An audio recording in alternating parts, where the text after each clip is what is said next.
ഈശോയിൽ സ്നേഹമുള്ളവരെ, ഏവർക്കും ഗുഡ് മോർണിംഗ്. തുടർന്നുള്ള 40 ദിവസം ഈശോയിലേക്ക് കൂടുതൽ ആഴത്തിലെത്താൻ നമ്മൾ ആരംഭിക്കുന്ന അഗാപ്പെ ലണ്ടൻ റിഫ്ലക്ഷൻസ് ഡേ 1ലേക്ക് ഏവർക്കും സ്വാഗതം. അനുതാപത്തിലൂടെ ഈശോയിലേക്ക് നമുക്ക് സഞ്ചരിക്കാം. ഇന്നത്തെ റിഫ്ലക്ഷൻസിലേക്ക് നമുക്ക് കടക്കാം. Praise the Lord.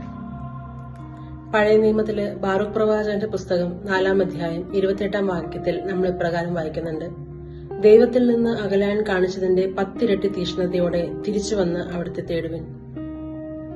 ഈ ഒരു നോയമ്പുകാലം തിരിച്ചുവരവിന്റേതാണ്. യഥാർത്ഥമായ അനുതാപത്തോടും ഹൃദയ പരിവർത്തനത്തോടും കൂടെ ഏറെ തീഷ്ണതയോടെ നമുക്ക് ഈശോയുടെ അടുക്കിലേക്ക് തിരിച്ചു വരാം. ധൂർത്തപുത്രന്റെ ഉപമയിൽ നമ്മൾ കാണുന്നുണ്ട് അകന്നുപോയ തന്റെ പുത്രന്റെ വരവിനായി സ്നേഹത്തോടെ കാത്തിരിക്കുന്ന പിതാവിനെ. അവനെ ദൂരെ നിന്ന് കാണുമ്പോൾ ഓടിച്ചെന്ന് ആശ്ലേഷിച്ച് അവനെ ഭവനത്തിലേക്ക് സ്വീകരിക്കുന്ന സ്നേഹനിധിയായ പിതാവിനെ നമുക്ക് ഓർക്കാം. ദൈവം ഒരിക്കലും ദൂരെയല്ല, നമ്മുടെ തിരിച്ചു വരവിനായി തുടിക്കുന്ന ഹൃദയത്തോടെ കാത്തിരിക്കുന്നവനാണ് അവിടുന്ന്. Wish you A blessed Lent. God bless you all.